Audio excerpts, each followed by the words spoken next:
find it. Oh, I was just reading the great headline. Anyone in the studio. No, AI, man. That's crazy. They're taking our jobs. Every day. Every single day. Every day a little more. A little more. What was the song? What's Love, Fat Joe. Recording in progress.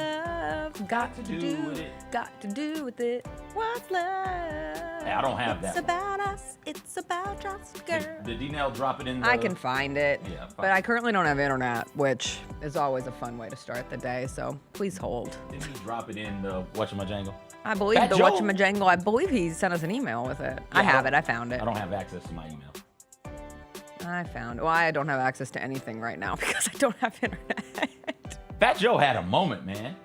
Yeah, he did. Once upon a time. Joey cracked the Don. Ashanti also. Yes. Good stuff. What a time. Lean back. Oh. Lean back. That Eminem verse on Lean Back is incredible. It is. Oh, on the remix, excuse me. Make it rain. Yeah. Like because of him and Lil Wayne, we say make it rain now. Did they start it? Yeah. Like they didn't start it. People were making it rain in clubs all the time. Yeah. And so But they commercialized it. they were like, yo, put it on the track. Smart. Put a beat to it. Yeah. Lil Wayne responsible for make it rain and bling bling. Both And of those. What? What is that?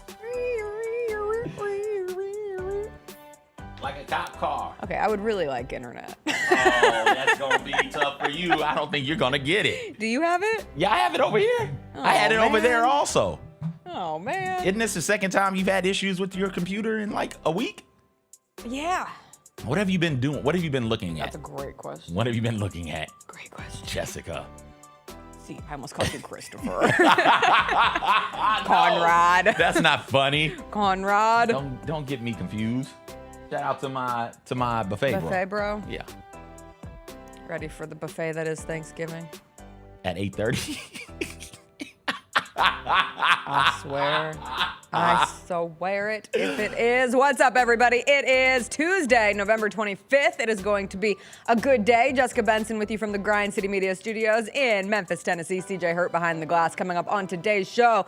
Grizzlies got Jokic at FedEx Forum last night. We'll get into their loss to the Nuggets, that pass from Jokic, where the Grizzlies fell short, how they turn it around from here. Mike Wallace will join us in the second segment. We'll get his takes on the Grizz, go around the NBA as well. Then former Memphis Tiger Will Coleman will join us, as he does every Tuesday. We will talk to him about the aftermath of the Tigers' trip to the Bahamas, plus a look at Feast Week and the new Players Era tournament that started yesterday in Las Vegas. All of that with Will. We'll end with a little TV Tuesday, a little what we're watching, but really I'm just going to use it to give my my official Wicked review. No spoilers. Can you spoil a story that's 20 years old? I don't think so, but we'll do no spoilers. It is a Tuesday. You know what we say. It's about us. It's about us, girl. I watched the new Kevin Hart stand-up. Oh. It was pretty good. Like, What's it on? The world needs B2K.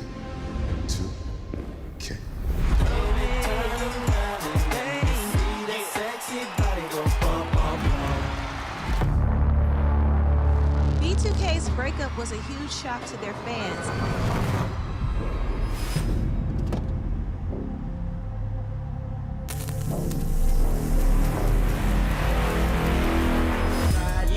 Boys for Life Tour. The long goodbye begins. A very special evening with Journey. Final Frontier Tour.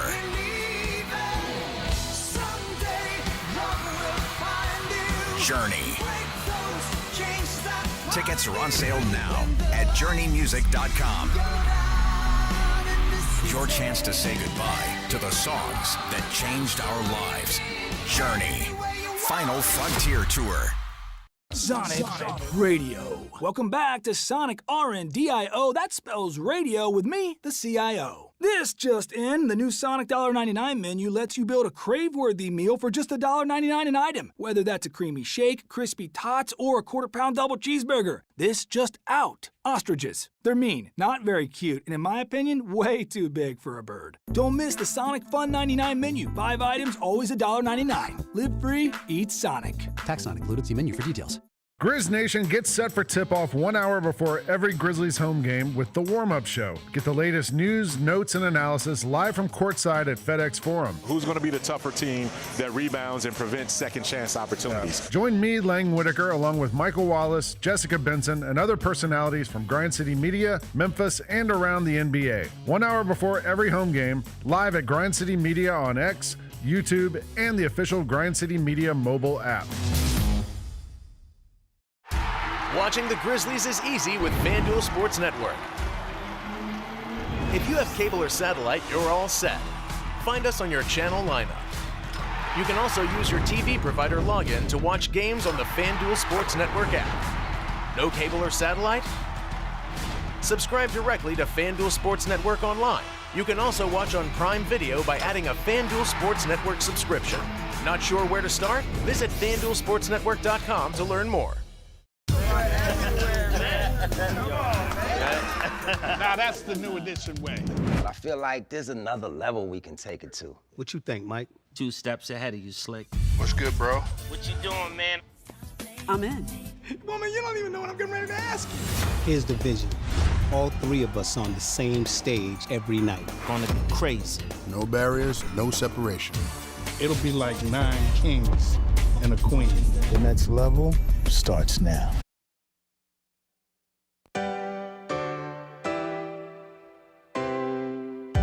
Feels great to feel the sunshine. Gotta own the day like it's all mine. Just got paid in his own time. Been working hard, I've been on the grind. I deserve this feeling, having my way. I've been on this healing. This is my day. The sun's out, let's have a little fun now. I wanna let it all out. That's what it's all about. Cause I deserve this feeling, having my way. I deserve this healing. This is my day. Grind City Media presents The Jessica Benson Show with CJ Hurt. Live from the Grind City Media Studios on YouTube at Grind City Media and the official Grind City Media app. What's up, everybody? Happy Tuesday as we make our way through this Thanksgiving holiday week. And last night, we all gathered together to watch the Memphis Grizzlies at home, their last home game for a minute. They are not back in this building until a week from Friday. And the final at FedEx Forum last night, the Denver Nuggets 125, the Memphis Grizzlies 115. Sometimes, CJ, you lose to a better team that has the best player in the world. One of the best players that we have ever seen.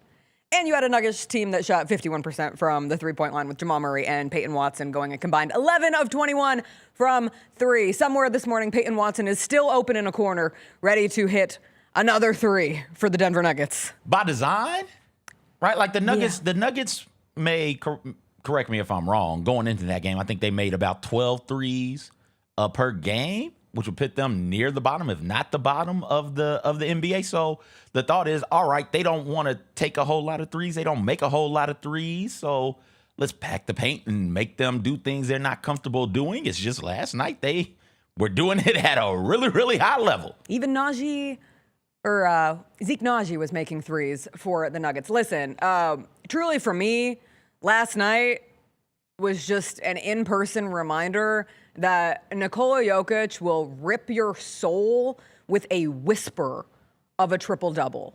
Like, that man gets out of bed, he goes to work, he gets his triple-double, shift over, good night, and it happens so quietly, but then he will do something so absurd that you are left gobsmacked in the middle of the game. And the biggest issue with Nikola Jokic is that you'll hold him to under 30 points, which the Grizzlies did last night. He's averaging 30 this season. Doesn't get there last night. The trade-off is he will make one of the wildest passes that you have ever seen. And that end-of-game pass to Peyton Watson will go down as one of the greatest passes that I have ever witnessed with my own eyeballs. I gasped.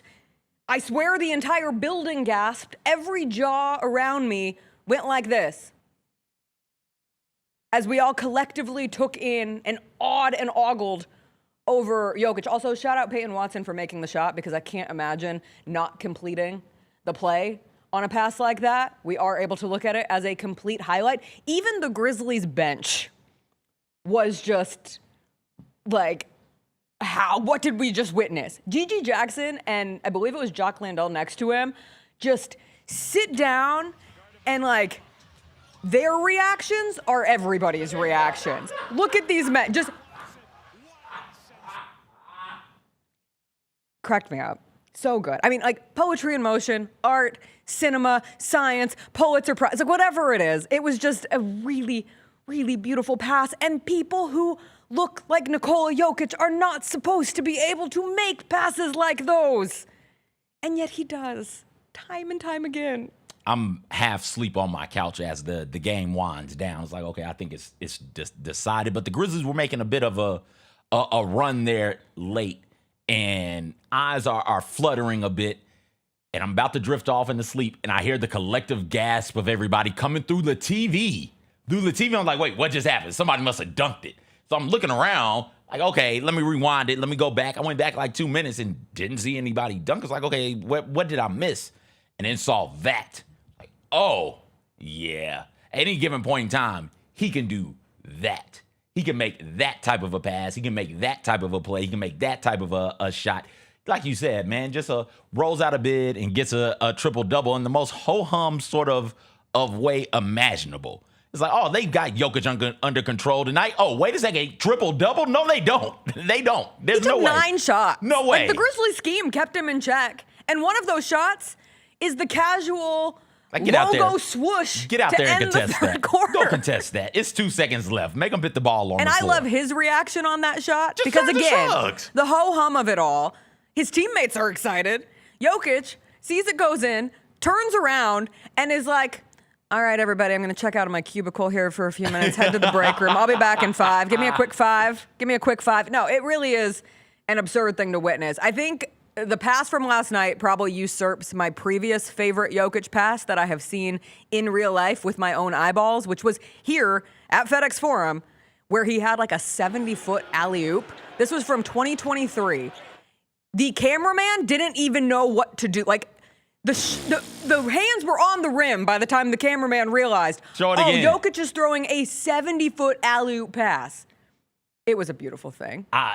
This came to mind last night. Anybody want to get back on defense? Nope, No. just catch it in. That's too bad. Is that Conchar pointing? That's too bad. Was that Conchar pointing like, hey, somebody get that ball? Is it? Is that Zaire Williams coming off the bench? That was a different time. Xavier Tillman. Wait, don't get the video back up. Let's name these Grizzlies players. Name these Because Grizzlies. Xavier Tillman, I'm pretty sure, is on the court. All right, that is Conchar and Bain. That's Conchar and Bain. Okay, all right. There he is. Nuggets have Michael Conchar Porter points. Jr. still. Is that Roddy? That's David Roddy. That's and Roddy? Xavier Tillman. Yeah. Oh, my goodness. What a time it was. Big body Roddy. Anyway. God, it was like a Disney Channel original movie pass. Those aren't supposed to happen in real life. The Nuggets had the 3 best players on the court last night. Like, it's that simple. So much of it is Jokic and Jamal Murray, who has 29 points, and just the comfort levels of Jokic and Murray. Wow, they look like 2 players who have played over 700 games together. So even though the Nuggets are down Aaron Gordon and Christian Brown, and also I didn't like the spot that the Grizzlies were getting the Nuggets in last night anyway, and this isn't an excuse, it's just a further explanation, but coming off the Nuggets losing to the Kings over the weekend, and Jokic calling out the team for not being good enough, that's the last place you want to play a real contender of a team. But, like, they did travel cross-country, and aren't they playing in the midst of 3 and 4 or something like that? Sure. Okay, so like they had a night off. Everybody had a night off. You got to get them when you get them, dog.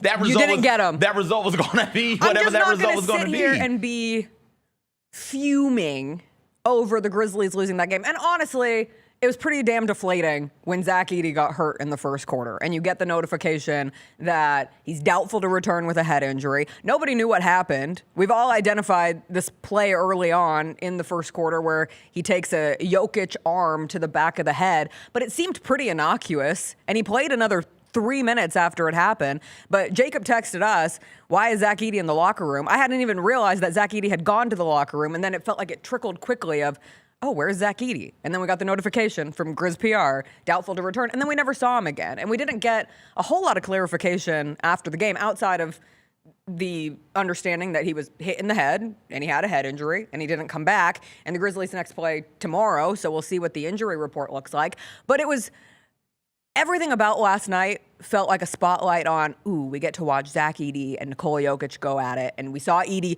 post up Jokic once early on, backed him down, easy two. And then Jokic, I think it was the next possession or maybe two later, just walks, and by walks, I mean literally walks into a three right over Zach Edey. But I thought it was going to be fun. And then Edey's not out there. And it just kind of sucked the wind out of the game. And it's like the injury gods again giveth and taketh for this Grizzlies team, and I do not blame anyone if you just sat there and sighed and said, why us? Because Jaren Jackson Jr. comes back, but Zach Edey comes out, and Edey's been so important over the last week and a half since he returned, and it's well documented. Shout out Jock Landale. Shout out Australia. He played his butt off.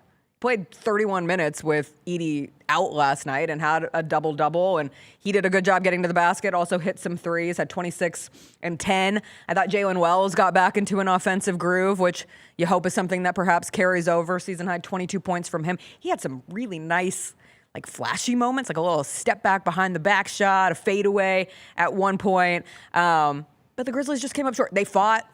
If there's one massive takeaway for this team over the last few games, they are forming an identity. And they were pretty identityless just a couple weeks ago. And the fact that they were down 17 to the Denver Nuggets and came back and got it within 5. We don't do moral victories. It's not about that. But at least there is effort. And this isn't the same team that we watched to get absolutely blown out by the Celtics 2 weeks ago in Boston. Yeah. Yeah, they tried. They gave effort. Yeah. And that's... But I hate to say, it sounds so lame to say. Yeah, because it is. But they tried. Because that's the expectation. The bare minimum. That's the bare minimum. Yes. There are some pretty noticeable flaws with this team. I wish Zach Edey was healthy for this game and didn't leave early, because the Nuggets ended up going zone. Yes. And the talk about Zach Edey and his importance, part of it centers around his ability to create space for the person with the ball in his hand. And I don't think enough people are taking into consideration, okay, but he does not create space from all right, let's stand out here and shoot threes and pull the defense out and clear out the paint. So what the Nuggets ended up doing was, hey, we're going to go zone. Edey was gone by then, but I wanted to see how the Grizzlies and how Zach Edey would have responded to that zone. The Grizzlies struggled with the zone for the first 3, 4, 5 minutes of it, and then they figured out, okay, it's a zone. Everybody in basketball should know this. Put the ball in the middle of the damn zone, and then let's play ball. Stop passing it around the perimeter and taking, 3-point shots. That's what the zone wants you to do. Put the ball in the center, and then let's start making plays. And after a while, they figured out how to do that. It's just with Zach Edey on the court, what does that then look like? Because the ball screens are going to be switched by another perimeter player instead of being switched with a big, and Zach Edey getting a mismatch on the inside with a small. I that's the thing that I was really disappointed to not get to see, and it was nobody's fault or anything like that. It's nobody's fault. I'm not saying that, but was looking forward to, didn't know the Nuggets were going to do that, one. But when they did, it was like, okay, when Edey comes back, what does this all look like? Jalen Wells had a phenomenal game. Yep. He was not settling for threes. He stopped doing that now. It used to be if Jalen Wells caught the ball on the perimeter, he is shooting it or he is looking to pass it to somebody else.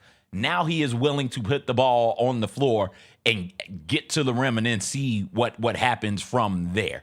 So that was really encouraging to see. And like you said, Jock Landale, he was part of the reason that they had to come up out of the zone, because he is able to space the court from a shooting standpoint the way that Zach Edey and some other bigs in the league aren't. And so for him to come in and take those shots, I feel like he's gotten more and more comfortable with his role since Edey came back. We talked about, and you've done a great job discussing it, Zach Edey's impact on other players. And oftentimes it goes immediately to, Jaren's so much better with Zach Edey on the court. Well, I think the one that he is helped way more the most, more than any guard, more than Jaren, more than anybody on the team, is Jock Landale. Jock Landale coming off the bench looks like a quality center, and he showed that again last night. He's had 2 or 3 really good games here of late. And so to see him continue to play the way that he's playing, making shots the way that he's making shots, has been really, really impressive. Yeah, the Nuggets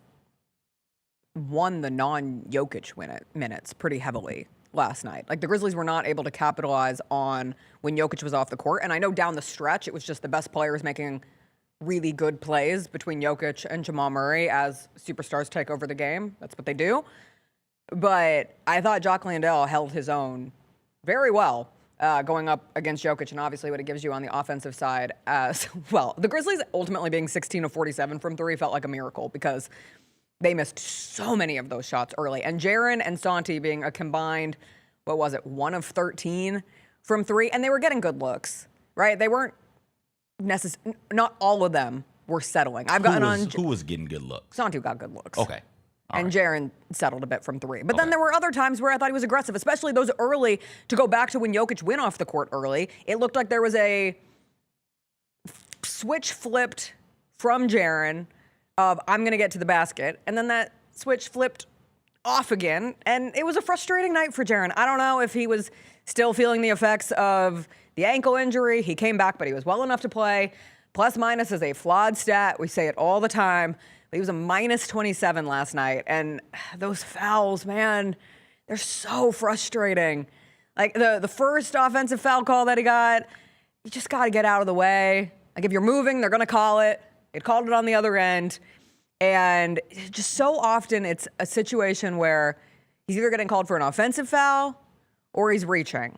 And that stupid foul in the backcourt that led to the Jokic 3, that was a huge turning point that end of the third quarter, because you went from it being a 5-point game, perhaps the Grizzlies are able to get the ball back, make it a 3-point game, and instead it's Jokic taking the logo 3 and, again, putting the Grizzlies in a position where they're on their heels. I think the Nuggets made another 3 coming right into the fourth quarter, so then you're back down 8, 11, whatever it was. Yeah, 8 after the Jokic 3, and then the 3 to start the fourth. But we'll talk to Mike Wallace about Jaren Jackson Jr., and I had talked to EP about it before the game in terms of Zach Edey making everyone better, and somebody who that speaks for really heavily.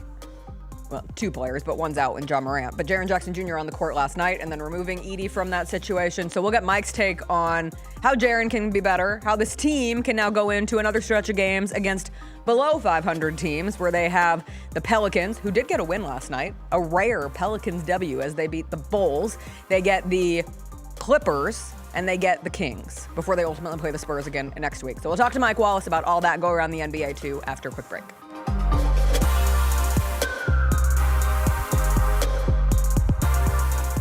Grizzlies fans, dunks, dimes, and no-looks are great on TV, but nothing compares to catching them IRL. And that starts with buying tickets at Ticketmaster, the official ticket marketplace of the Memphis Grizzlies and the NBA. Ticketmaster gets you to the game so you can catch every highlight in person. From seeing your favorite Grizzly stars up close to hearing the squeak of the sneakers on the hardwood. Put that jersey collection to use and get tickets at Ticketmaster. There's no better brag than saying you saw it live. See you courtside, Memphis.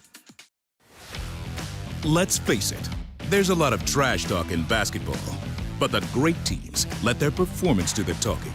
Like Ford F-150 with Pro Power on board, a class-exclusive industry-first feature that turns your truck into a mobile generator and leaves the competition speechless. Ford F-150, official truck of the Grizzlies. Greatness starts here at your Mid-South Ford dealer. Class is full-size pickups under 8,500 pounds, GVWR. Kroger shoppers and Grizz fans, want exclusive last-minute discounted ticket deals texted straight to you. Sign up with the new Kroger Buzzer Beater deal. Fans can sign up by texting Grizz to 636-479 or visit your local Kroger store in the Delta Division and scan the QR code. By signing up, you agree to receive recurring automated promotional and personalized marketing text messages from the Memphis Grizzlies. Consent is not a condition of any purchase. Message frequency varies. Message and data rates may apply. Grizz Nation, don't foul out on dinner plans. Hit Sticks Express in downtown Memphis instead. Fresh hibachi, steak, shrimp, sushi tacos, and yes, our legendary sake slushy to keep things cool. Order online with code STIX901, STIX 901, and knock 10% off your tab. It's the perfect pick and roll for game night. Sticks Express, fast, fresh, always a slam dunk. And hey, come see us at our Collierville location too.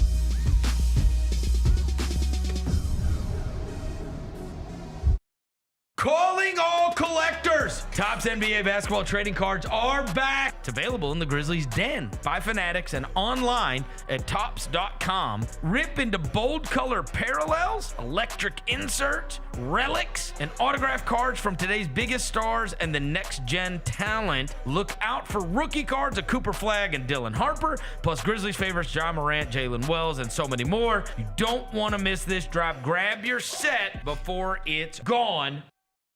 The Grizzlies are the one thing everyone in the family can agree on. So join us every Sunday this season for Sunday Family Fun Days. It's a steal at just $35 and includes a ticket to the game, a $10 food voucher, post-game free throws on the court, and a meet and greet with mascot Grizz. Space is limited, so grab your tickets now for this unique experience your family won't soon forget. Go to grizzlies.com/Sunday and have a fun day.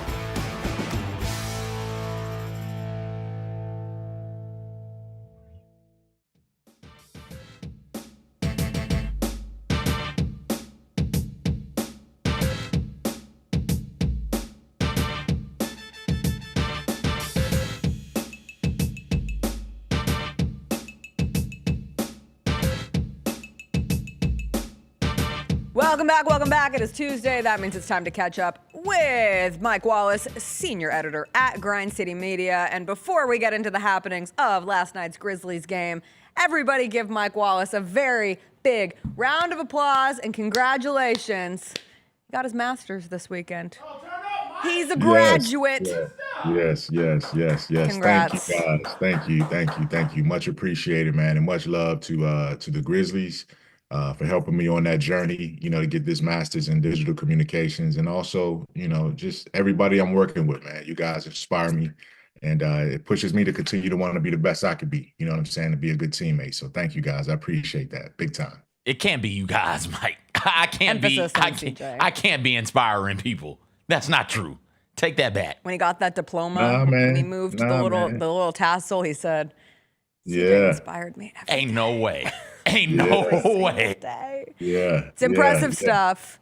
Thank you. We saw the Grizzlies fall short last night, Mike. 125, 115. You joined me on the rewind after the game, and my immediate reaction was, I don't want to oversimplify this, but the Nuggets are a contender, and the Nuggets have the best player in the world, and the Nuggets had the two best players on the court last night in Nikola Jokic and Jamal Murray, and while the Grizzlies put up a valiant effort, they fell short. As you slept on it, as you think back on the game, does it go further than that, or is that just where the Grizzlies are right now?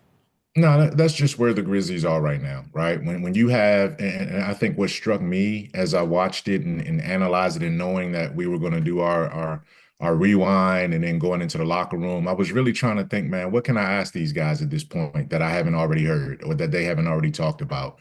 Injuries are always there. You see that, right? Like when it's money time and it's game time, Denver knew exactly, okay, we're going to Jokic, we're going to Murray, right? At some point, the Grizzlies have to be able to say, okay, it's crunch time. We're going to Jaren, we're going to Ja. And we haven't been able to say that because of injuries, because of other issues, because of development challenges, because of coaching changes, because of all of these things that have gone on. They haven't been able to reach that Jokic and Jamal Murray, type tandem, right? And it's not because the talent isn't there, the versatility isn't there, but at the end of the day, you got to put those things together. And the Grizzlies didn't have that. They were also searching for who's going to run point. Vince Williams Jr. wasn't out there towards the end, and he's not really a point guard to get you organized. Zach Edey left in the first quarter, so you had really no anchor in the middle. Even though Jock Landale and Jalen Wells both had tremendous games, that just wasn't enough. And right now, the Grizzlies just don't have enough. They can beat these teams that are below them, but they struggle against every single team that's in front of them. And every step of the way, you get more and more teams get ahead of you in that situation. So it's an opportunistic road trip, and we'll talk about that in a second, but you're going up against some teams that are sort of like-minded and in the same situation you're in. So maybe we can scratch out some wins and get some more momentum again. Any additional information on Zach Edey? Not yet. Not yet. The team will practice today, this afternoon at FedEx Forum before they head on a 4-game trip, to New Orleans that starts tomorrow against the Pelicans.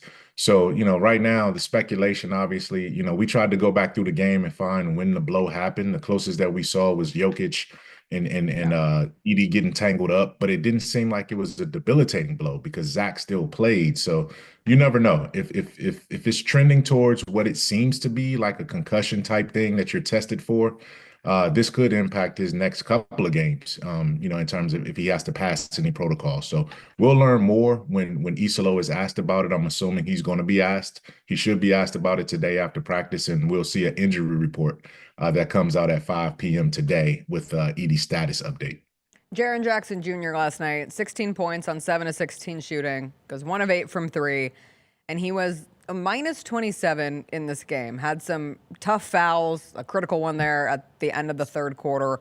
Yeah. So what are you seeing from Jaren right now? I think there has always been some expectation, and now Ja's on the bench, so you're again in a situation where you don't have your two best players, Ja Morant and Jaren Jackson Jr., but you have had one of them, and even though he was out for the last 2 games, coming back, wasn't able to take over the game in an effective way last night. And I'm curious how you see Jaren's totality of the season so far and the biggest areas where he needs to improve to help be a better leader for this team. It just when you figure 2 years ago, we saw Jaren sort of turning that corner, right? 2 years ago, he was Defensive Player of the Year. Then he came back the next year after that and put together his most efficient offensive season. And then you felt like, okay, he's going to build on this, going into that following season. He had a great start to the season. I think, Taylor Jenkins, when he was coaching, was able to get sort of the best out of Jaren on both ends of the floor. It was trending towards that way. And then things kind of unraveled in January, February, and then went the other way. And I feel like ever since, last March, last February, whether it's physical, whether it's psychological, whether it's just something's contributing to Jaren's regression back to some habits and some things that were always there that he kind of outplayed.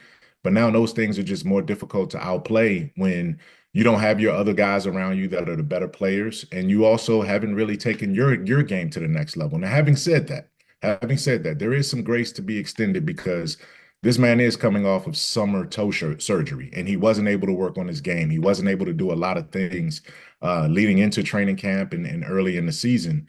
But at the end of the day, man, like at a certain point, you have to be the franchise player that you're expected to be. And I think Jaren is struggling with that. And, it's not like just outlandish and right up in your face, but he's got to be better than this. And if the Grizzlies are going to be anything, Jaren and Ja have to, number one, be available, and number two, be better than what we've seen, because otherwise this is just going to continue. And it's frustrating, but at the end of the day, man, only those guys can pull them out of this, and they have to be able to do it. It's when you're stressed, when you're tired, when you're hobbled a bit, you sort of lean on you lean on your habits. That's why everybody, all the coaches and all the people in sports talk about good habits, because when you can't think, you just do what you do naturally. And to Mike's point, because Jaren missed the off season and didn't get a chance to work on his game, and because there's a new coaching staff and a new system, it seems like he's reverted back to some of those bad habits where he didn't get them all the way out of his system. I thought they were gone. I'm with you, Mike. I thought he had completely turned the corner last year. He wasn't settling for those top of the key threes. He would catch that ball, and then he would put the ball on the floor, one big dribble, a crab dribble, gather himself under control, and then he would go into some sort of a move going towards the rim. And he was really effective doing that. But I think he was thinking about it because it was hammered home to him, possibly by a previous coaching staff, that, hey, this is what we need for you to do. And with the new coaching staff around, I can't believe that nobody has sat him down and said, hey, get to the rim more. Be under control when you go, but get to the rim more. I think there's been such a focus on getting everybody comfortable in the offensive scheme and offensive system that some of the individual needs have sort of fallen by the wayside. And it is, hey, just play basketball and we'll figure out the individual stuff when we figure out the individual stuff. But for now, we need you guys all comfortable as a unit on the offensive end of the court. And so that lends itself to Jaren going 1 for 8 from the three-point arc. And that's the thing, though. It's almost like, okay, Jaren is almost forcing us to reassess what we expect from him, right? Like, I may never see the rugged power forward that's going to average a double-double. Like at 8 years now, that may not be him. I may have to settle for being, okay, he's more of a 3-4 as opposed to a 4-5 because he can shoot the ball. He does have skills that are a little bit more versatile and allow him to stretch more outside the paint than inside the paint. We see 7 feet, we see his frame, we see, okay, this is what he's doing, blocking shots. He's got to be this. Well, we might have to, rethink what we assess from him. And I'm not saying we lower the bar, we just shift the expectation. But here's the other thing too, I'll add to that, CJ, to a point. A longtime NBA former player and now scout was telling me or was asking me one day, at this stage of Jaren's game, and even with Zach Edey, the Grizzlies have to be careful because they don't have a big man coach. They don't have a guy on their staff that played in the league, that dominated in the paint, or played significantly on one end or the other in the paint as a coach who can go and straight up every single day, let me go get 20 minutes with Jaren, let me go get 20 minutes with Zach Edey, and tell them, hey, this is what the league is doing. This is how we did it. This is what I can see in you. Let me go up against you from that standpoint. And I'm not saying you got to just go out and go hire a big man because all these guys are different now and the game is different. But when you have somebody with institutional knowledge that has played the game at that size and knows what it takes to be effective in the NBA, and you don't have that at these key moments of their development, I think you're missing something right there. Sometimes you got to sit across from a guy who's been through what you're trying to go through or what you're going through in order for that message to resonate. That's not to say that Grizzlies don't have good, solid assistant coaches. I'm just saying, like, if I'm a big man, I want a Patrick Ewing or I want somebody who's been through the league. I want to see, hey, Kevin Garnett, can you come down for a month and just be an advisor on our staff? Yeah. Or, hey, Akeem doesn't do it for teams anymore. He does it on his own during the summers. But somebody who's been through the league at that stage for these guys, particularly at this critical stage of their careers, because I think that can help. They haven't had that. They haven't had that in a long time. The other big man on the court last night, Nikola Jokic, before we move on from that game and look ahead to this road trip, was that one of the best passes you've ever seen? Ooh, I'm almost like, which one, right? Because there was a half-court pass that he threw as well, too, that hit a guy. I think it was Peyton Watson in stride, right? And it's like when Jokic gets the ball, no matter where he is on the floor, it's an assist waiting to happen or an incredible shot waiting to happen. But yes, the post up back to the basket, behind the back, spinning one way and tossing it the other way. I mean, that guy's a magician, man. I mean, he's just, Landale said it after the game in the locker room. Someone asked, how difficult mentally of a matchup is it going against Jokic? And Landale was drenched in sweat. He had just come out from a workout after the game, and he just shook his head, man. He was like, you got to throw your hands up. Like, there's nothing you can do when a guy's that talented, that gifted at that size. And you just got to try to make him work. And, oh, my God, it was a beautiful pass. Beautiful pass. It's such a bizarre experience watching Jokic. Like, from the moment he ran out with the team, like if the team's running out at a 6, right? Like jogging out, warm-ups, Jokic was on a 10. Like he was sprinting out of the tunnel. He's sprinting through the first layup lines. I'm like, wow, he's exerting a lot of energy and effort in warm-ups. Then the game starts, and he's so slow with it. He's back on. He's not running up and down the court. He'll take I don't want to say he's taking a possession off. He's harboring his energy because he knows how much he is used, especially on the offensive end. And I don't want to dog him because I actually think he's more effective defensively than he gets credit for, and just being a big body too. And then next thing you know, he just flips the switch and does the craziest, dumbest thing that you've ever seen. Not ever seen, that's being incredibly hyperbolic. But find yourself thinking, this is one of the best things and this is one of the best players I've ever laid eyes on. And all of that you're having to grapple with the fact of the body shape of the person that this is coming from. You know what's funny? He reminds me of Mike. You know who he reminds me of? Follow me on this player comp. Okay. Y'all watch Looney Tunes, right? Mike, you watching Looney Tunes? You watching Looney Tunes? A long time ago, yeah. You watching Looney Yeah, Tunes? yeah. Jessica, I don't know if Looney Tunes were still popular. Okay, so you watching Looney Tunes. You remember Bugs Bunny? Bugs Bunny running around Looney Tunes. He's the Looney Tune, right? He's the GOAT Looney Tune. But and he would get the best of everybody. There wasn't a character he wouldn't get the better of. But every now and then there'd be that Looney Tune episode with the tortoise. And the tortoise would always end up getting the better of Bugs Bunny in the most absurd sort of ways. And it's just because the tortoise is sort of just there and Bugs is moving real fast doing things, play on the old fable about the tortoise and the hare. It's Bugs Bunny, right? Bugs Bunny is doing, like, we know how this cartoon is supposed to go. And then the tortoise, you always look up, no matter what happens, at the end of the episode, the tortoise is always there ahead of Bugs Bunny. The tortoise always wins, right? That pass from Jokic last night was a metaphorical tortoise with a rocket strapped to his back because Bugs Bunny put it there, and the tortoise used that to get out ahead of him. Right? Slow, methodical, but steady. That's who Jokic is, the tortoise from Looney Tunes. Man, and I don't. Okay, I get that. I don't hate it. I don't hate it. Yeah, I don't. You did a great job delivering that. You almost delivered it as well as Jokic delivered that pass, man. You set it up. I was you a really little sold sketchy at it. first. You sold the vision. I might not have seen it from the beginning. But like the picture Jokic paints, you painted it well. That tortoise only has like 2 or 3 moments in the cartoon short, but those 2 or 3 moments are spectacular and they lead to him besting Bugs Bunny. He had 16 assists. It did not. And listen, I don't know if y'all felt this watching it. I was like, oh, Jokic is having a ho-hum game out there. Absolutely. Yes. I was just about to say that, CJ. Like he's not trying. It looked like he was going to try, right? Like the remember the warm-ups Queen were crazy, and then it looked like he wasn't going to try. And then he has these moments where you're like, all right, he's back at it, and then he kind of fades off again, and then he just pops up and it's like he lulls you. He lulls you into submission, and then he throws that, and again just walks off. Play it back one more time because I want y'all to focus on his body language after he makes it. He ain't celebrating. He ain't doing the wrist to the thing. Look how he walks off. Bang. No, look at his teammates. I love his teammates' response more than I love his response. Swags. He just said, look, he just regular day at the office. Regular day at the office. You know, he wasn't pointing at anybody's bench. He wasn't doing the arm thing that all these players do. You know, he didn't celebrate. He doesn't have a celebration. Yeah, you know, let's get back. We got a budget meeting coming up in the fourth quarter, so let's get we are in quarter 4. He's a big quarter 4 guy. He's like, let's get to the holidays. You remember when a couple games ago, Queen from the Pelicans was working Jokic out, and then Jokic decided he was going to flip a switch and start trying? That's what it looked like. Yes. And then the first play of the game, Edey backed Jokic down and got the bucket. It's like, oh, okay, I have to try to guard him now. So now I'm a bit for some sort of effort. But he just coasted on through.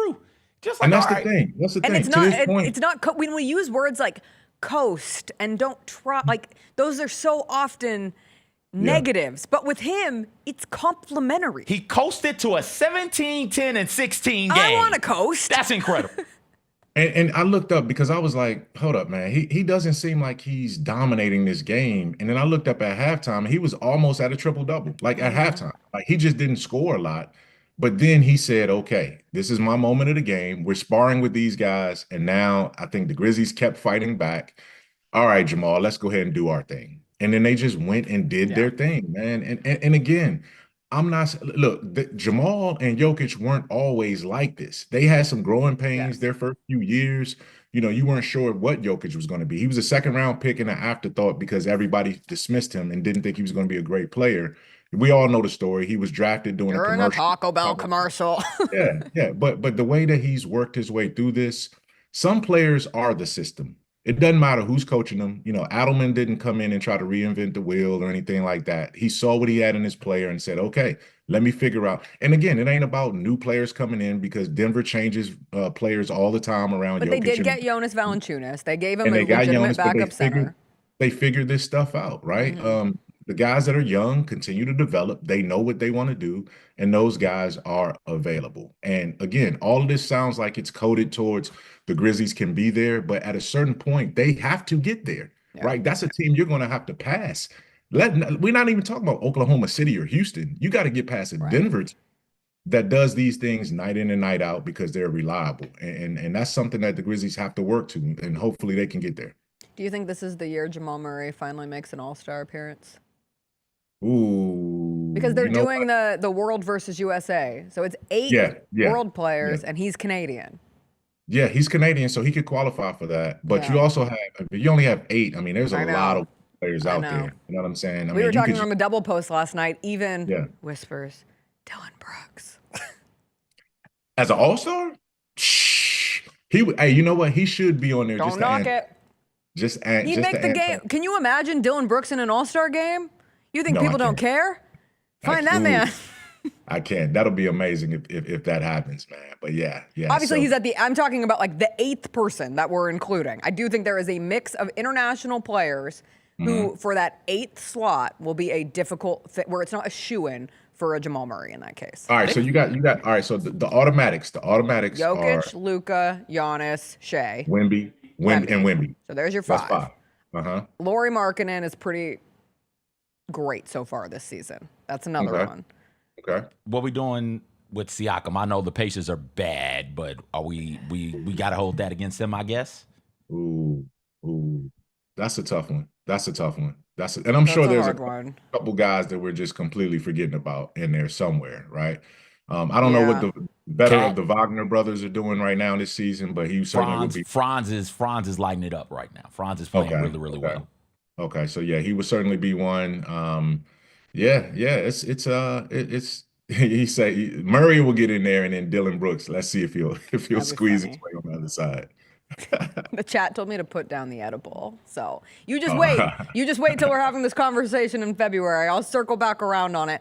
Before I let you go, Mike, I did want to get your take. We talk a lot about the Western Conference, but last night was an interesting night in the East. The Pistons won their 13th straight game, which is wild. They've been off to such a good start. And then the Raptors-Cavs game ended with Toronto winning 110-99. That was a battle between 2 and 3 in the East. And it's been a really solid start to the year for the Raptors. And I've seen some early, we're far early in this thing, but Darko getting a little, could this be someone to keep an eye on from a coach of the year standpoint if the Raptors were to turn around and be a legitimate upper echelon of the Eastern Conference this season? Have you had a chance to watch them at all this year? Yeah, I watched them against the Grizzlies. I didn't go to that game, but I saw them play the Grizzlies. I've seen them. I've checked in on them because every time I see them winning, I'm like, hold on, man. This team is. You know how we do, Jess. Are we good? Are we okay? Are we okay? And we keep checking on the Raptors. I'm like, should I be paying more attention to the Raptors? But like Scotty Barnes is one of my favorite players in the NBA. Like if I had to pick my 5 favorite or 6 favorite players, he would definitely be in that 6. Because of the way he's developed. But Brandon Ingram is giving him a shot in the arm too. And, on Grizzbeat, this week, I have my top 10 that I do every week, a different version of top 10. And, this week is going to be my put up or shut up players, right? This is your back against the wall right now. What are you going to do to either define your legacy, define your superstar level, or define whether you're a franchise player? And Brandon Ingram was traded there to put this team over the top. And give them these dynamic wings. And when you have Scotty Barnes, RJ Barrett, and Brandon Ingram, I mean, you got 3 guys that can get you 20 to 25 to 30 on any given night. They just need a big, and they haven't really had a big that they can really, really rely on night in and night out. But that team can be dangerous on the wings for sure. Real quick, because I realized I didn't ask you about it, Chris Paul retiring. We get one more season of Chris Paul. When you think Chris Paul, what memory comes first?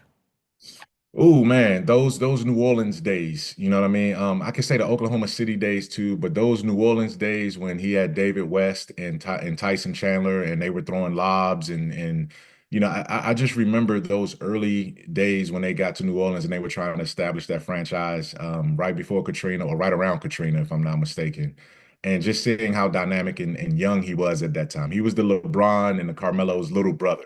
And now he's nobody's little brother at this point. So kudos to a Hall of Fame career, no question about it. Top 5 NBA point guard of all time, production-wise. And, for him, he should have won a championship because he's that kind of a player. but he just didn't align with the right team at the right time. All right, Mike, thanks so much. Have a good road trip with the team. We'll see you after Thanksgiving. Happy Thanksgiving. Yeah, let's go 3-1 on this trip. I think this is let's. a very 3-1-ish type trip, depending on what comes out about Zach and where they go from there. So yeah, 3-1. I'm looking at 3-1. I like it. Pelicans, Clippers, Kings, Spurs. 3-1. And then we'll talk about it next week. Mike, we'll see you later. Thanks for joining us. All right, take care. We got to take a break. Will Coleman just walked in the studio. He's going to join us. We'll talk to him about Memphis's buzzer beater loss to Wake Forest, their trip to the Bahamas, where they are at 1-4, and some other college basketball storylines with Will after a quick break.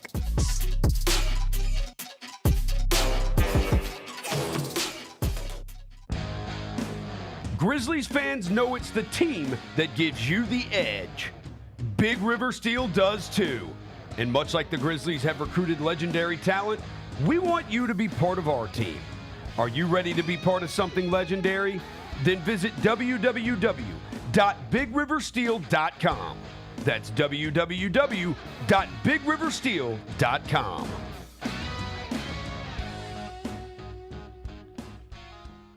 Kroger shoppers and Grizz fans, want exclusive last-minute discounted ticket deals texted straight to you? Sign up with the new Kroger Buzzer Beater deal.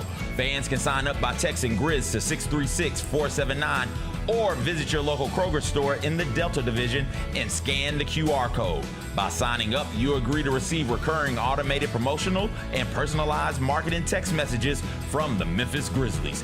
Consent is not a condition of any purchase. Message frequency varies. Message and data rates may apply.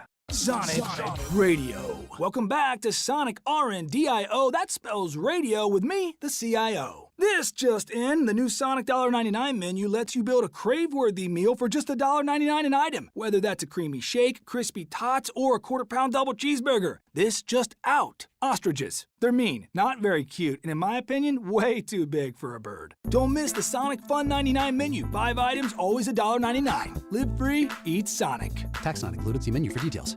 Grizz Nation gets set for tip-off 1 hour before every Grizzlies home game with the warm-up show. Get the latest news, notes, and analysis live from courtside at FedEx Forum. Who's going to be the tougher team that rebounds and prevents second chance opportunities? Join me, Lang Whitaker, along with Michael Wallace, Jessica Benson, and other personalities from Grind City Media, Memphis, and around the NBA. 1 hour before every home game, live at Grind City Media on X, YouTube, and the official Grind City Media mobile app.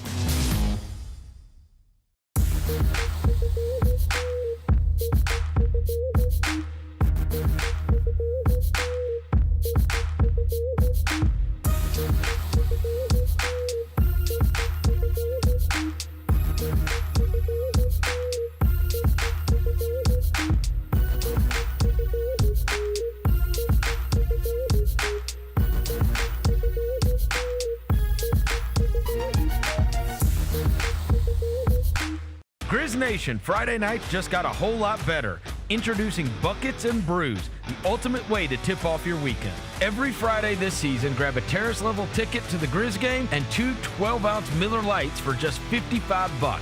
Get great seats, cold brews, and Grizzlies basketball. It's everything you need to start your weekend off right. So get the deal that's too cold to hold. Go to grizzlies.com/Friday to lock in your tickets today. Thanks for showing up, Memphis. Nothing compares to catching your Grizzlies IRL. And that all starts with buying tickets at Ticketmaster, the official ticket marketplace of the Memphis Grizzlies and the NBA. Ticketmaster gets you to the game so you can catch every highlight. Put that jersey collection to use for the next game and get Grizzlies tickets at Ticketmaster. Whether they're here at FedEx Forum or on the road, Ticketmaster's got your back when it comes to scoring tickets. And there's no better brag than saying you saw it live.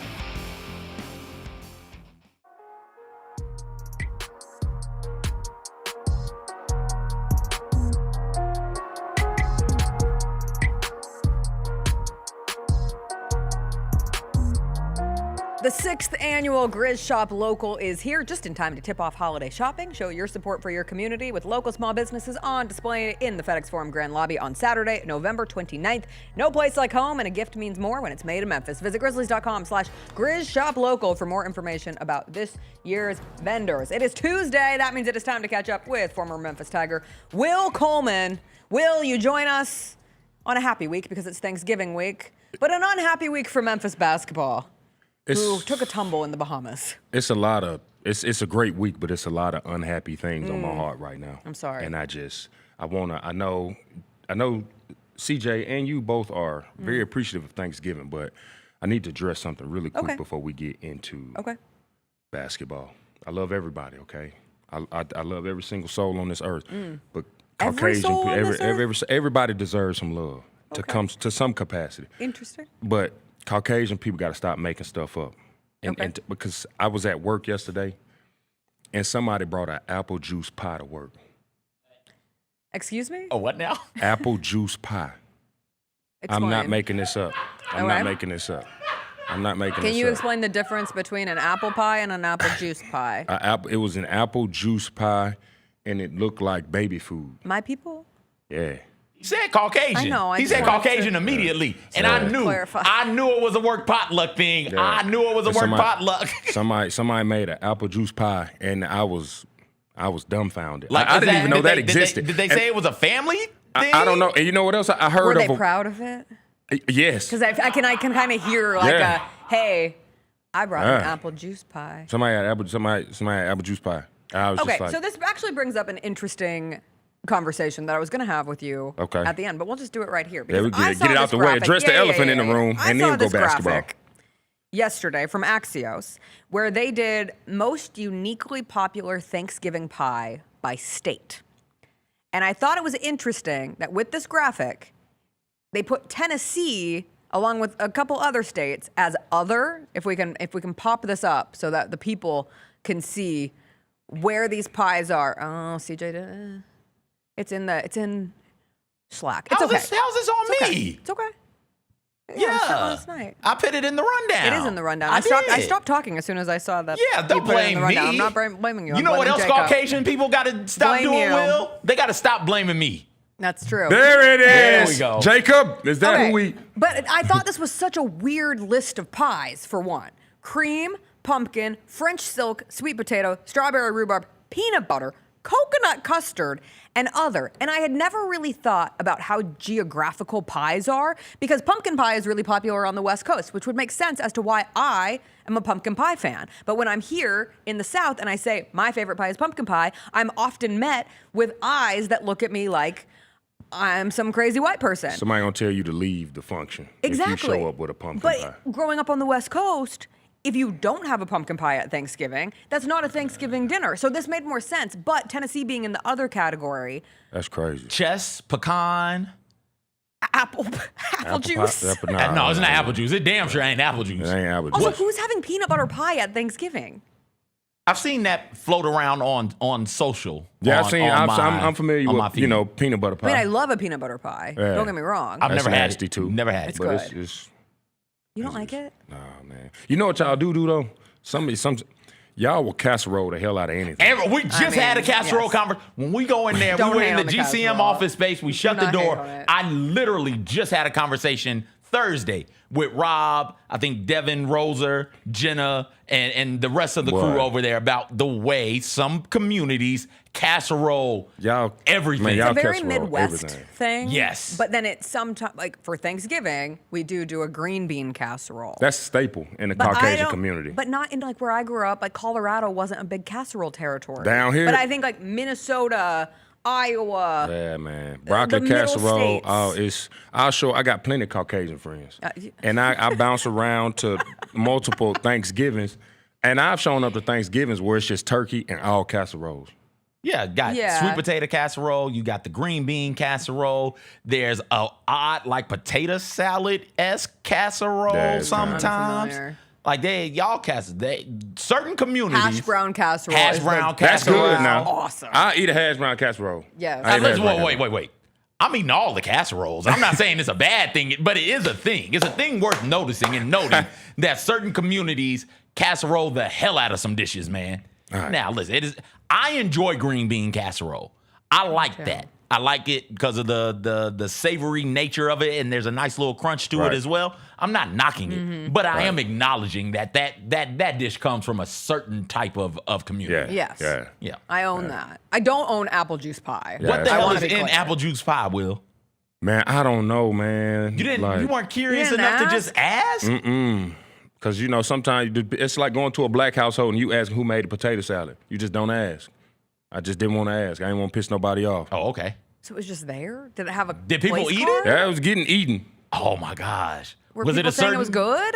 Yeah. Was it a certain community of people willing to eat it? Yeah. Okay. Okay. Yeah. Figure out what it is, make it, and bring it in. I want to try it. I am not. No, don't waste it. I'm telling you, just go to Blue City Cafe, have their apple pie dumpling.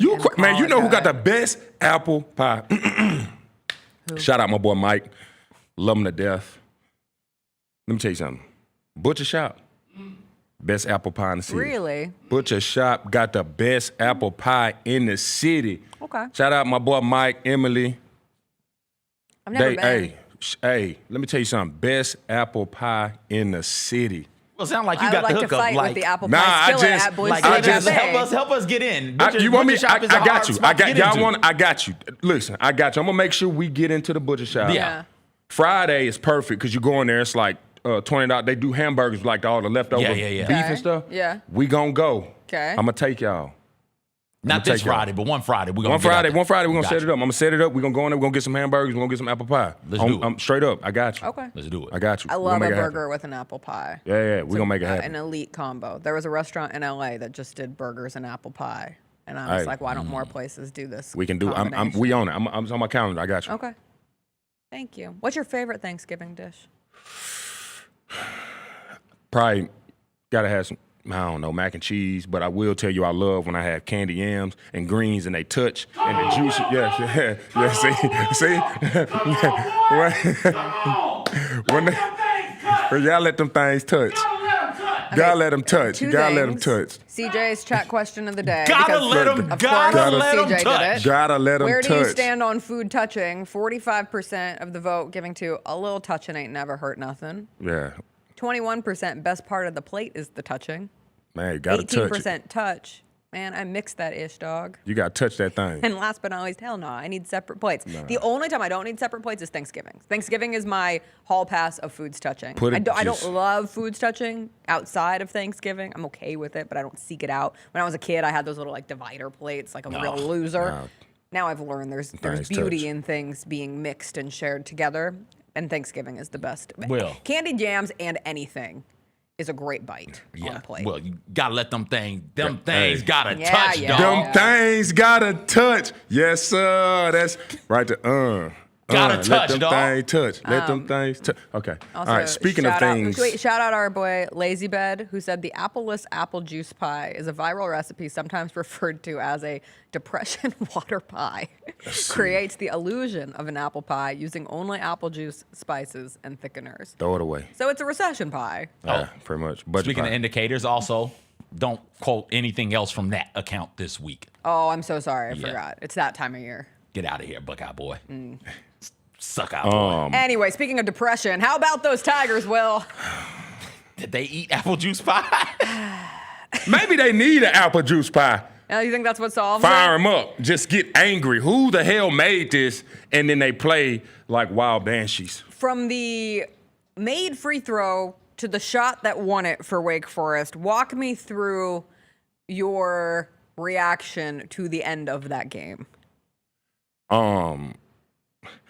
I guess it's so many things, so many ways to look at it. Just the evolution of, I guess it sounds really crazy, but the caliber of athlete that is becoming in today's society. Like that shot, I don't want to say that shot is common, but I think it's more doable now. Usually you would see a shot like that and it's just like, how the hell did he make that? No, we've all seen that play many times. But it's just Gary pointed it out yesterday that Wake Forest ran that same play. The same at the end exact of their play. game the night It's the before. same exact play, but it just in that instance, being able to throw the ball, keeping the composure to get it where you need to and get the shot off. I mean, that still takes some type of athletic ability. But to your point, from a coaching standpoint, I told CJ the other day, one of two things happened: either somebody didn't draw something up right, or a player blew an assignment.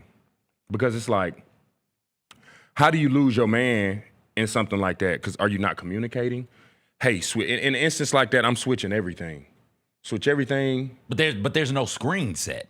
So you just got to So you just lose your man then. You just lose your man. Somebody blew an assignment. Yeah. You just lost your man. You just lost your man. And it just felt like a lost end to that game from not making sure that Doug doesn't miss that second free throw, understanding that Wake Forest doesn't have a timeout in that situation. But even before that, and this is, where situational awareness comes in. I think it was Bradshaw put up a shot, got his own rebound, but then he tried to go right back up. We had the ball, kick it out. The game was over. Some time off the clock. Yeah, the game was over. Yeah. Kick the ball out. Why are we trying to score again? And so it's like they get the ball back, and then something crazy happened like it happened. And it's just kind of like, man, golly, man. Like, we can't catch a break. Yeah, and you look at how both games went in the Bahamas, and they played Purdue really tough. They lost. They were up on Wake Forest. You lose at the buzzer, and it doesn't change the reality that they are 1-4, which isn't a thankful place to be as you head into Feast Week. And they have some easier games for these next two, starting with Southern Illinois, who's, in the 100s of KenPom, and then you get New Orleans, who I think is in the 180s. But then you're right back to it with Baylor and Louisville and Vanderbilt and Mississippi State. Just what is your overall takeaway on who this team is right now, and do you believe that they can be different? Can they change? I believe anybody can change. You just got to want to do it. That's a beautiful philosophy. I truly, and I'm speaking just from experience, man, just professionalism and just personally. I think anybody can change. You just have to be the one to want to. You got to want to do it. You got to be able to come together. It takes some accountability and it takes a little humility to say, hey, man, we look bad. I look bad, and you got to sit down and really decide if you want to fix it or not. And it's so easy for somebody on the outside to say, man, these kids don't care.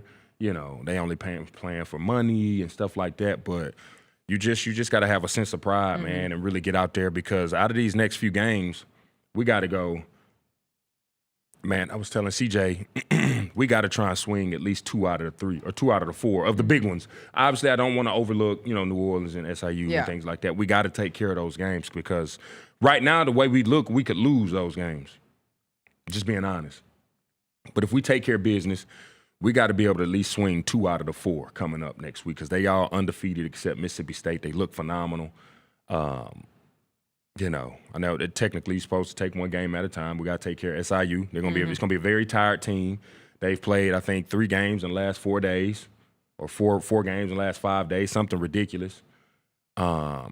So we're going to have to get on the court and just curb stomp them to really make some noise and let people know, hey, we still a dangerous Tiger team and we can still play some basketball. Is there a player or players for the Tigers who give you the most hope in that regard? I think Sincere can emerge as a consistent scorer and can continue to play and produce, but I still don't think identities have been solidified yet on the team. I think it's still a little chaotic, but I do think there's some space for some guys to take on some roles, and people can become leaders, and some organization can be set throughout the team. Not even just Penny, but players have player-only meetings and things are discussed and stuff like that. I think, and it start in practice, man.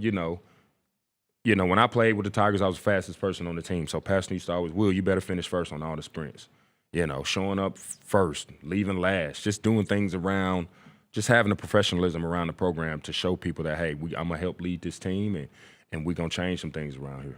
Did you play in any Thanksgiving tournaments when you were at Memphis? I can't remember. You didn't travel anywhere tropical? Oh, we went to the Bahamas. You went to the Bahamas? We went to the Bahamas. Okay. We went to the Bahamas. You didn't go to Maui? No, we didn't get the good stuff. Maui is, R.I.P. to Maui, because now it's all about this Players Era tournament. And I don't know if you watched any of the games yesterday, but they're being played in Las Vegas. And it's this tournament where every team who goes gets $1 million in NIL deals, which feels like the way of the future. But they have 7 of the 18 teams who are there on the men's side are in the top 25. And they have 4 women's teams, and 3 of those teams are in the top 5 of the women's ranking. So they are it's elite basketball. Elite matchups. There's no bracket, which, bring back a bracket of some kind. They have all these different tiebreakers that lead to who will ultimately play in the championship games.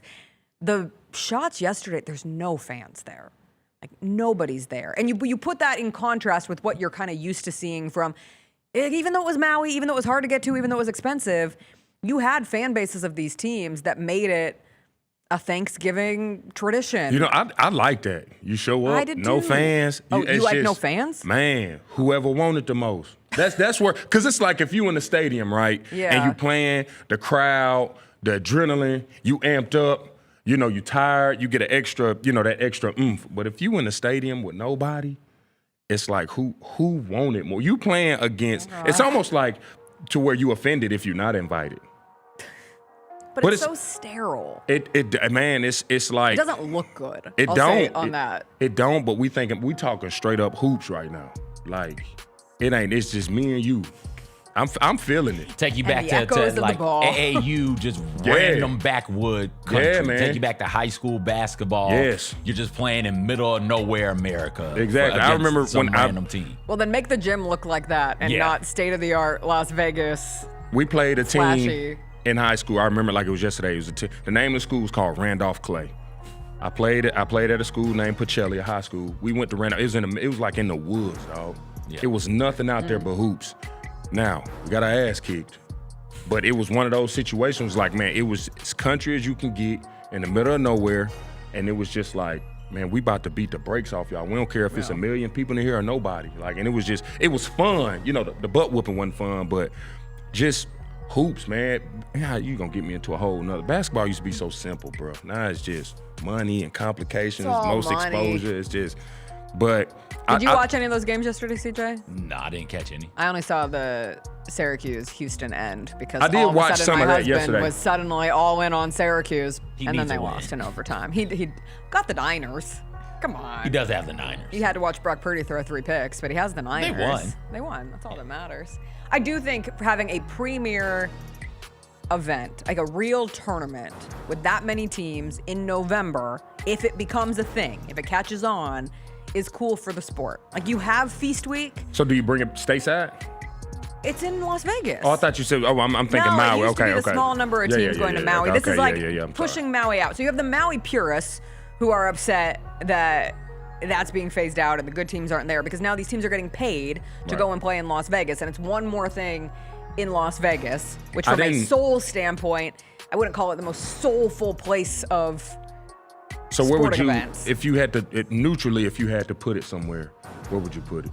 I would always prefer on a college campus, but you're not going to make enough money there. They're going to put it in a Vegas or a Intuit Dome. But we've got all these cities with multiple universities, right? Like, just thinking about just State Farm? Would you put it in State Farm? Nashville came to mind. It's 5-6 collegiate universities there. You can play in one of their gyms, right?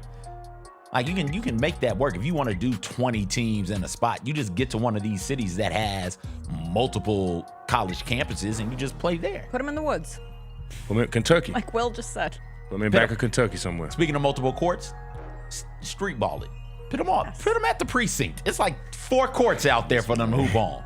Let's go. Sounds more fun. Let's Just get it play going. outside. You want environment? That talk about environment. You want atmosphere? You want Put the court aesthetic? outside. They did it for volleyball.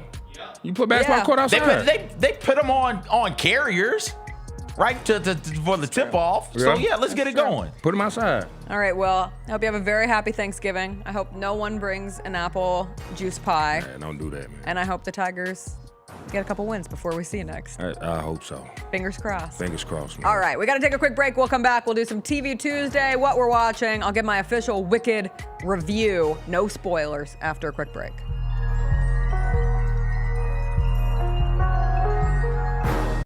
Own the 2025-26 Grizzlies season with the 10-game Flex Pack, the ultimate way to catch all the action on your terms. Choose your favorite matchups from intense rivalries to weekend thrillers and customize your pack to fit your schedule. With 10 games to pick, you'll never miss the moments that matter most. Visit Grizzlies.com/packs today to build your perfect ticket pack and cheer on the Grizzlies your way. It's your team, your season, and your schedule. So don't miss out. Nate Bargatze. Look, I say a lot of dumb stuff. I try to keep it in front of large groups. Seems to go better that way. Big Dumb Eyes World Tour. When you say something dumb one-on-one, it's a lot for that person.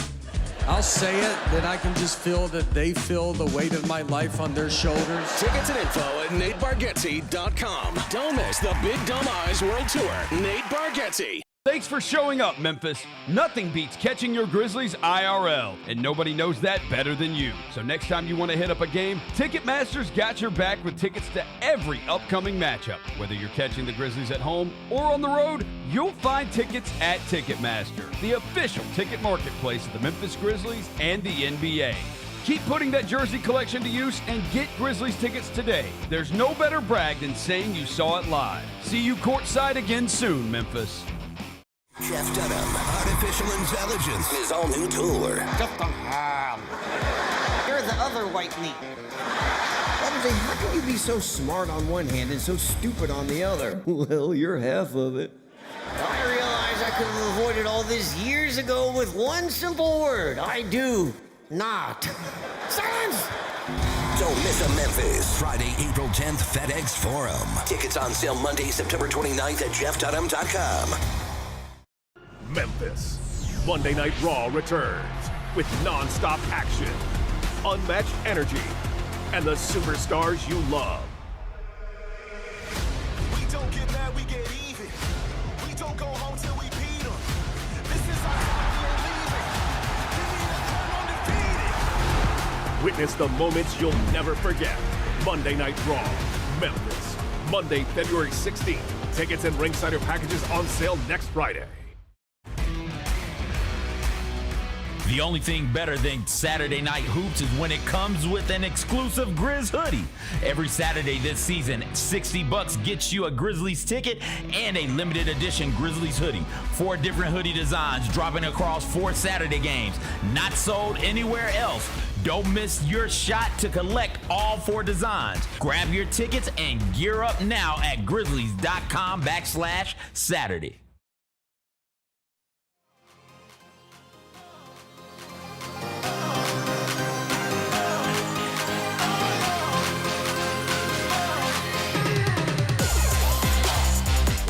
Welcome back. Real quick before we get into TV Tuesday. Monday Night Football last night mentioned the Niners beat the Panthers despite Brock Purdy's 3 picks. The game ended with a little scuffle after Juwan Jennings got hit in the jewels by Trayvon Moehrig. In the jewels, in the nuts. Testicles. In the testicles. He hit him in his testicles. And he really hit him in those testicles. I saw the after video first, and I was like, ooh, why is Juwan Jennings so hot right now? And he did not punch him. He mushed him. It was an open palm, but he was clearly angry. And guess what? I understand why. And he deserved to be angry. I think that is a fair response from Juwan Jennings last night, who told the media in his post-game availability, have a good night, don't get hit in the nuts. What advice? I can't relate. But I can imagine. Yeah, I think it's good for everyone. Thank you for acknowledging that there's no pain on this planet greater than getting thumped in the testicles. How not dare giving birth. No. Not period cramps. No. Nothing. Thank you for acknowledging that. I'm bravely standing up and finally admitting the truth that you guys go through way more than any of us will ever go through. Only when we get hit in the nuts. Only when we get hit by somebody in the testicles. Yeah, that is atrocious. That is what I imagine it feels like when you grab a Saiyan's tail. You know, you walk up and you grab a Saiyan tail and they get freak out on you like that. That's the type of pain that is there when you hit somebody in the testicles. Shame on him for hitting that dude in the nuts. I hope the NFL steps in. Good on Juwan for waiting until the game was over. Good on him for showing that level of a restraint. I got kicked out of a game because of something like that once. And I did not wait. I just wailed on the dude. I did punch him. I tried to break him. But yeah, man, you can't be walking around hitting dudes in the testicles all willy-nilly. No. Stop that. Actions have consequences. Yes. And that one should have led to more consequences. Also, shout out to Juwan, because it doesn't look like anybody else knew what was happening. Like he held on to that. Yes. And so often people in that situation going like, yo, I'm gonna whoop his ass after the game. And then people immediately step in there and stop him for it. No, Juwan was like, oh, I'm gonna get him. I'm absolutely gonna get him. just slight critique. Grab the face mask and hold the face mask and just start tugging. Just start doing that to him next time. Because like that was enough. The mush in the face is not enough. No, Get the face mask and don't let the dude move. You can't be hitting me in the testicles. I love when everyone's on your side. Yes. Everyone's on your side. Kyle Shanahan, proud. Teammates, proud. Panthers players, Panthers players, confused. Like, why would you hit a grown man in the testicles as another grown man? What are you doing? What is going on there? What is wrong with you? Get out You of always here. have that friend who takes it too far. What is wrong with you? Get out of here. Belief in the Niners. Mine? Yeah, I'm just where you stand with them. I find them complicated to dissect. 8-4. Yeah. One of only 2 teams who have beat the Rams this year. Mm-hmm. Somehow, in spite of all the injuries. I know they just lost. I know that offense isn't looking great and hadn't all season, but the Eagles are still there. Yeah. The Rams are still there. Right. I'm just thinking about teams. there. I'm thinking NFC about teams teams. NFC teams who I believe in more than the 49ers. Okay. The Lions, I guess, sure throw them in there. The Packers. No. Okay. No. Just wondering where the bar is. But the Seahawks? 49ers, Seahawks, Packers, Bears, all in a jumble together. Yeah. I agree. But Christian McCaffrey's so good. So good. George It's such Kittle, a matchup nightmare. Yes.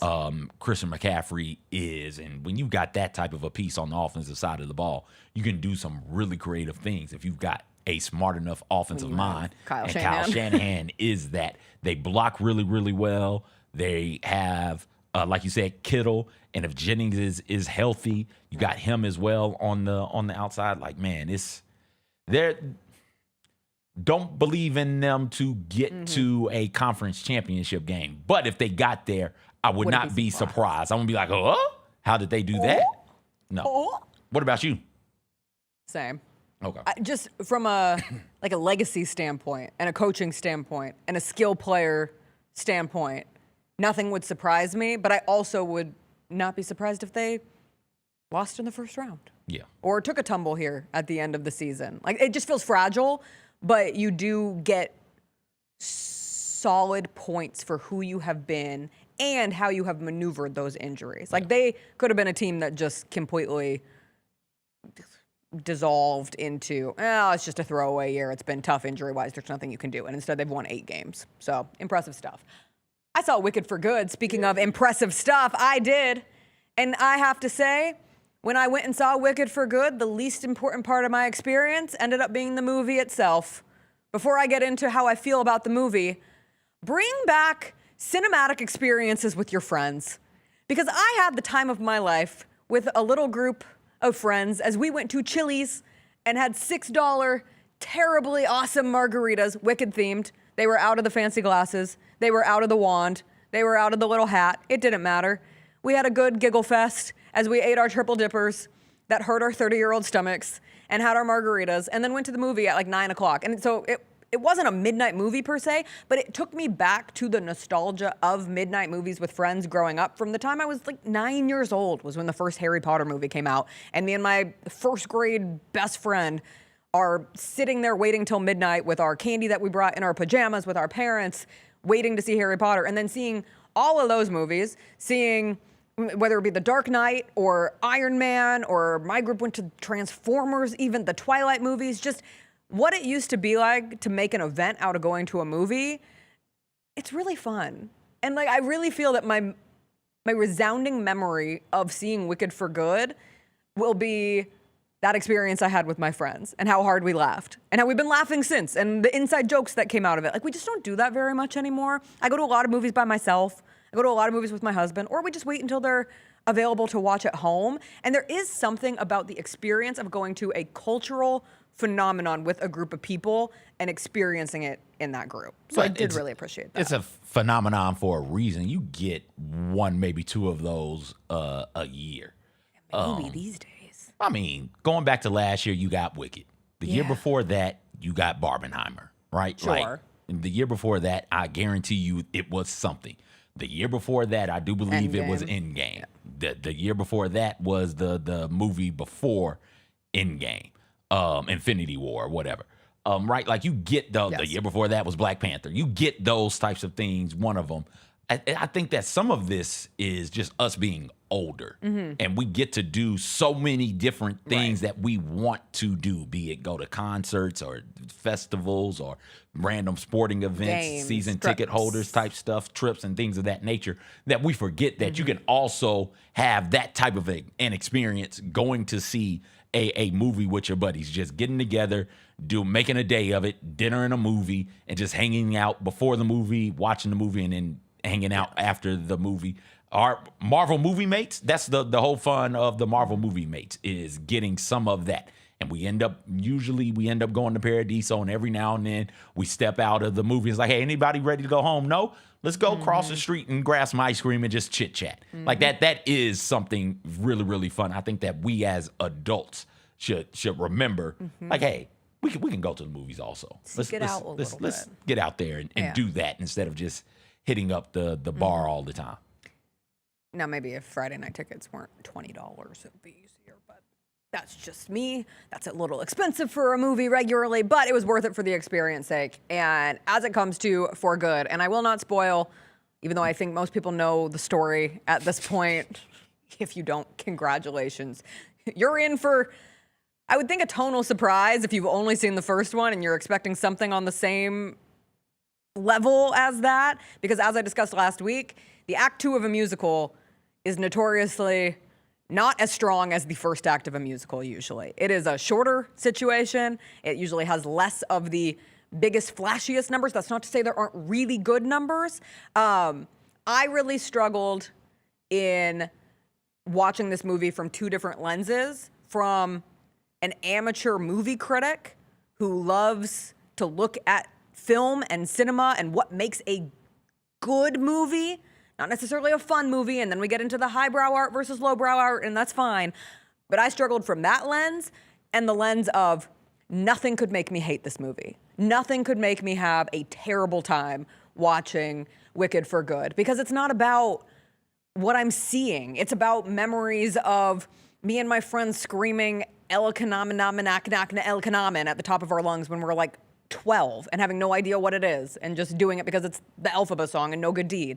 It's being at one point in love with, a Jonathan Bailey, people's sexiest man alive, beautiful, beautiful man, and watching him and Cynthia Erivo have their romantic interests. And I'm like, who amongst us hasn't been in love with a gay man once in their life for a small moment of time? You're still talking. And I was talking to that man this week, and we were just laughing. You were talking about to it. Bailey? No, I was talking to my one-time Jonathan Bailey. I was gonna say. But we were just chatting, and it was just like thinking about your connections to Wicked along the way makes it hard for me to sit here and say that was a bad time at the movies, because I didn't have a bad time at the movies. But I can also objectively say Wicked for Good is not as good of a movie as the first Wicked. The first Wicked exceeded my expectations and then some. I didn't know what to expect.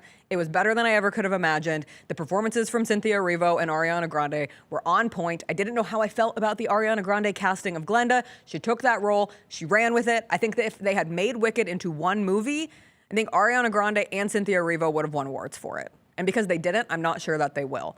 The character arc of Glenda and what Ariana did with it was really, really, really good. But I look at the other great movies that I've seen this year, the movies that I've given 5s to, from Sinners to One Battle After Another to Sorry Baby, and just from a sheer matter of fact, those are better movies and better in the capsule of that movie performance. All that said, I don't care. I loved As Long As You're Mine.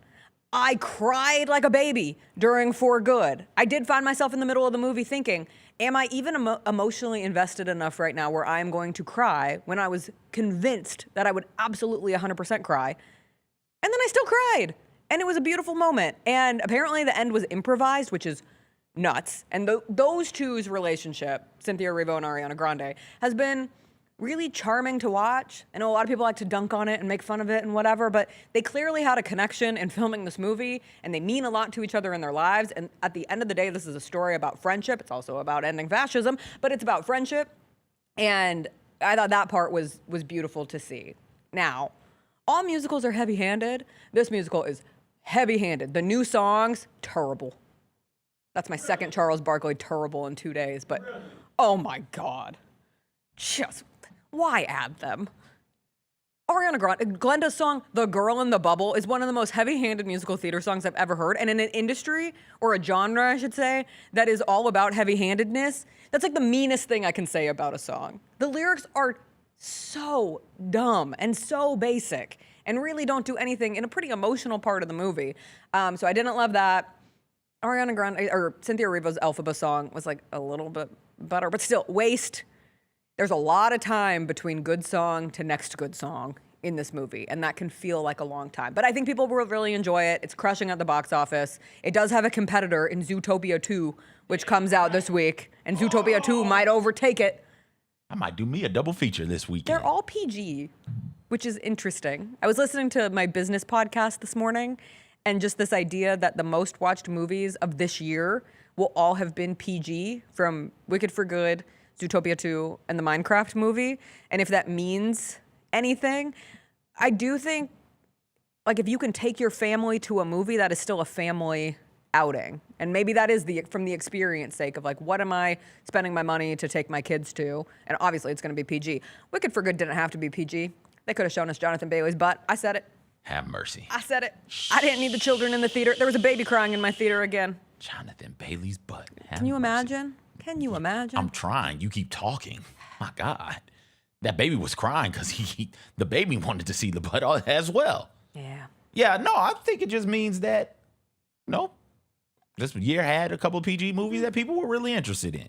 And PG movies, like, it's easier because you have a larger group to pull from with a good PG movie. If you can make a good PG movie, you can get everybody in because there's no age limits and nobody's going to say, okay, you're 9. I don't want you to sit down and watch a rated R movie. Whereas Sinners, right, great movie, tremendous movie. There's no way in hell I'm taking a child to see Sinners. Yes. Right. And so that does narrow down the pool significantly so. Yeah. And there wasn't when I think of PG-13 movie, most of them are just action and like superhero movies, right? Immediately those two come to mind. And I can't think of a really, really good action or superhero movie that came out this year. Yeah. Superman. Like I said, I can't think of a really, really good action or superhero movie that came out this year. One that I did not care for. Oh, the one where they were battling depression the whole time. Yes. Like, come on, man. Speaking of heavy-handed. Yeah, literally.